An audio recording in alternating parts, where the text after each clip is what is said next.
about a bleeding woman, but that has nothing to do with it. But we are going to talk about a bleeding woman today, and it is one of the stories in the Bible that a lot of people just either they know but they don't really think about, but it is honestly in one of my top 10 favorite stories in the Bible because there's some power in the story. So out of the 8th chapter of Luke, if you can read with me, it says this: "And a woman was there who had been subject to bleeding for 12 years, but no one could heal her. She came up behind him and touched the edge of his cloak, and immediately her bleeding stopped.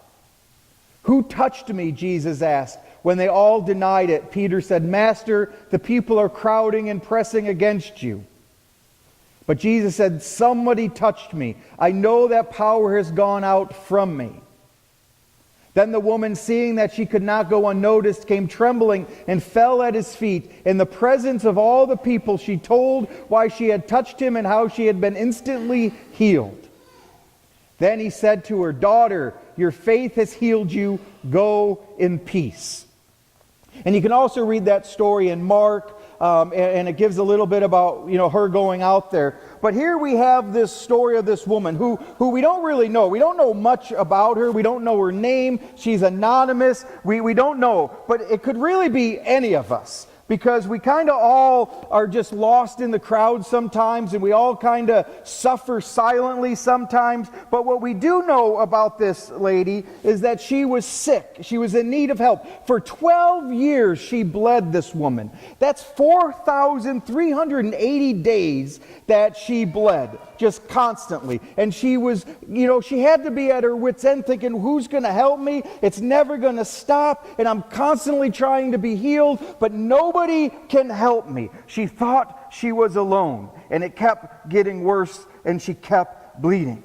And this was more than a physical idea. She's losing more than blood here. She's losing her life. I mean, blood was seen in the ancient world as this life force, and she was constantly being drained of this life because now it became this spiritual matter. So not only was she bleeding and this physical discomfort that she had to live with, she also had this spiritual place you can think of, that life is being drained out of her. She is losing her life in a lot of different ways, and this affliction that she has.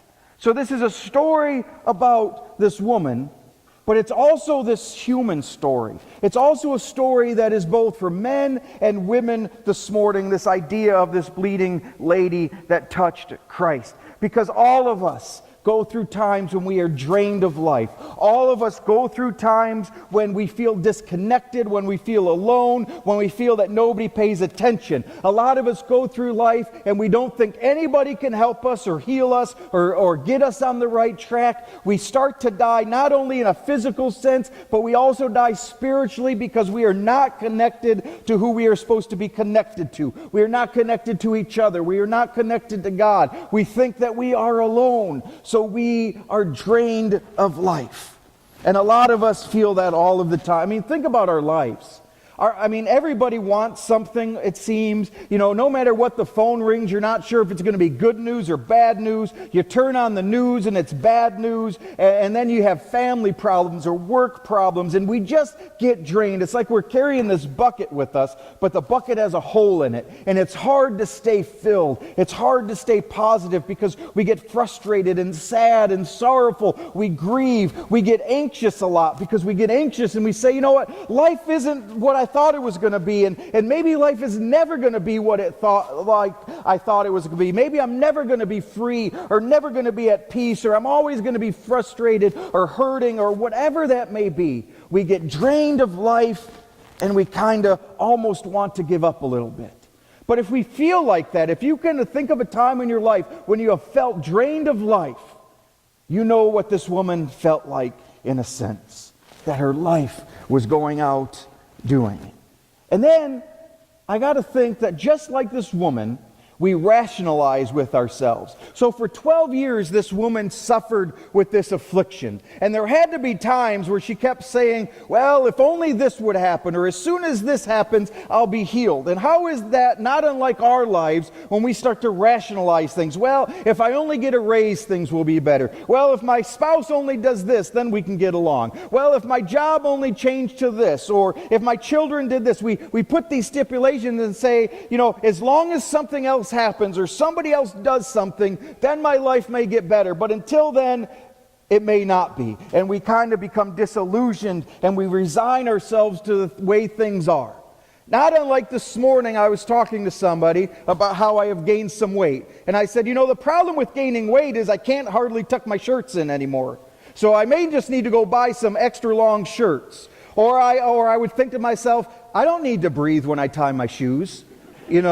Like, it's okay if I hold my breath for a little bit. And I start to rationalize and say, well, this is just how things are going to be, so I adapt my life to it.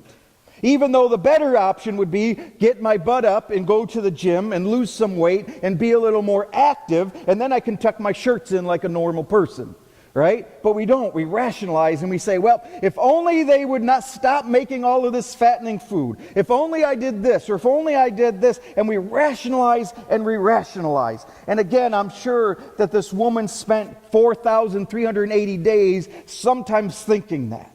If only somebody would come. If only they could heal me. Maybe I'll just have to live like this. And she gets resigned to this fact. But in this story, something changed. Something got her attention. Something told her, you know what, today's the day. I hear about this Christ. And it doesn't really tell us what she heard other than he was a healer, but something inspired her to say, maybe he's the one that can change my life. Maybe he's the one that can help me and heal me and make me whole so I don't have to feel disconnected or alone or anonymous any longer. Maybe the healer will be different. But this time she didn't wait.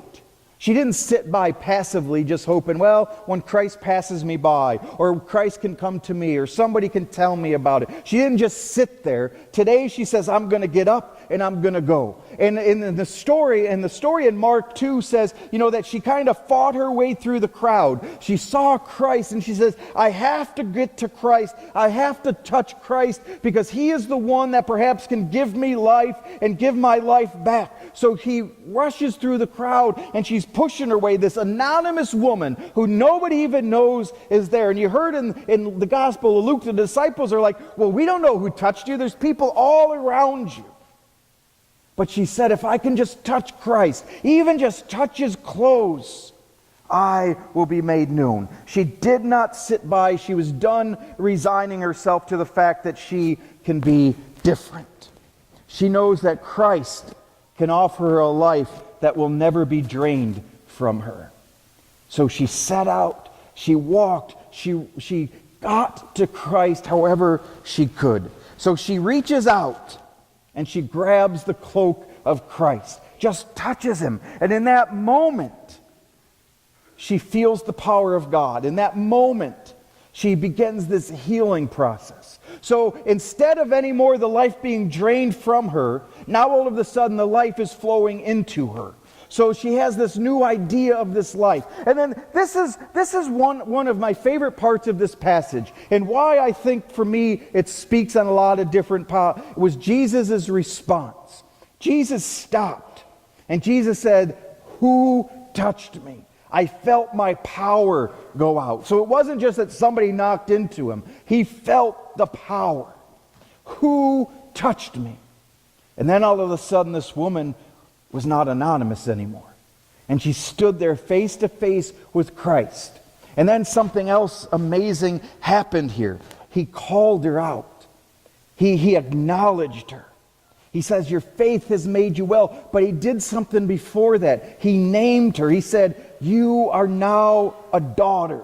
You are now a daughter of God. My daughter, your faith has made me well. Jesus recognized her. Jesus validated her. Jesus says, now the healing can begin. She's no longer anonymous. She is now a daughter of God.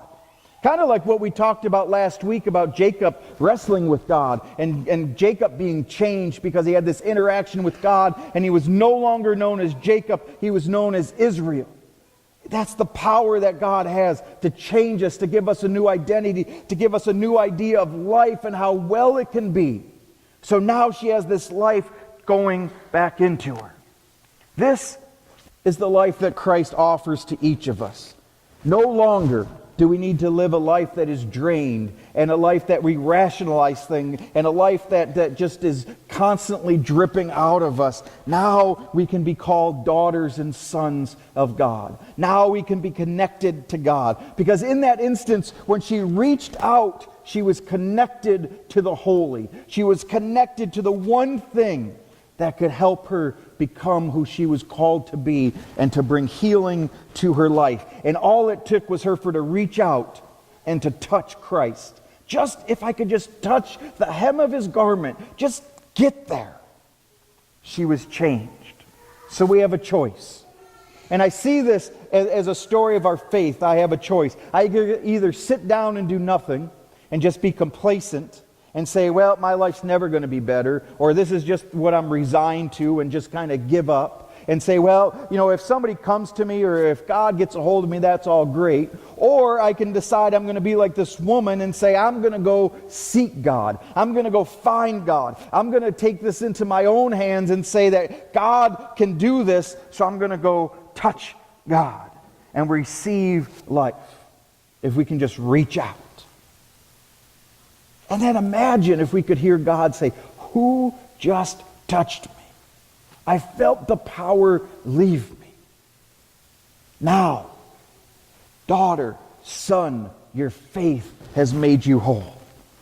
So wherever we are today, whether we are drained or whether we feel connected to God, may we realize that we can reach out and be healed. We can reach out and touch Christ and be renewed. We can be filled. We can be given a new name. I mean, don't miss the story here. This woman, her whole life labeled. This is what I have to live with. This is it. But then she gets in the presence of God, in the presence of Christ, and she realizes how much more her life can be, and that healing can begin, and she doesn't have to give up. Our lives are chaotic. I mean, I talk to a lot of you, and it's something is always going on where life is messy and heavy and hurtful, and jobs change, and family situations come up, and we don't know what to do, and we are left drained and tired and worn out and disillusioned. But how many of us can just go and continue and say, I need to get to God. I need to touch Christ so I can be healed and renewed. And instead of the life leaving me, the life can come into me. And we can hear God say, who just touched me? I don't know where you are this morning, but as we come to a time to close the service, I'm going to have the altar open. And it's just for you to come. Because I mean, you can do this in your pews just as well as if you come forward. But for me, it's always been about this physical idea that if I can just come. So if there's something in your life, and you don't have to share it with anybody, it's just for you to come. If you feel led, please come and pray, or pray in your seat somewhere. Just reach out for God. If I can just touch the cloth of Christ, if I can just reach out, I know that Christ will heal me. Christ will give me the power I need to continue this journey. And I also like how the story, it doesn't say that the woman's life was all of a sudden perfect. It doesn't give us any of that. It just says at that moment, there was a realization. At that moment, she became somebody. At that moment, her identity was formed in Christ. So may we find ourselves reaching out for Christ. So again, if you feel led, come. We'll just play a little while and then we'll close in song. Thank you.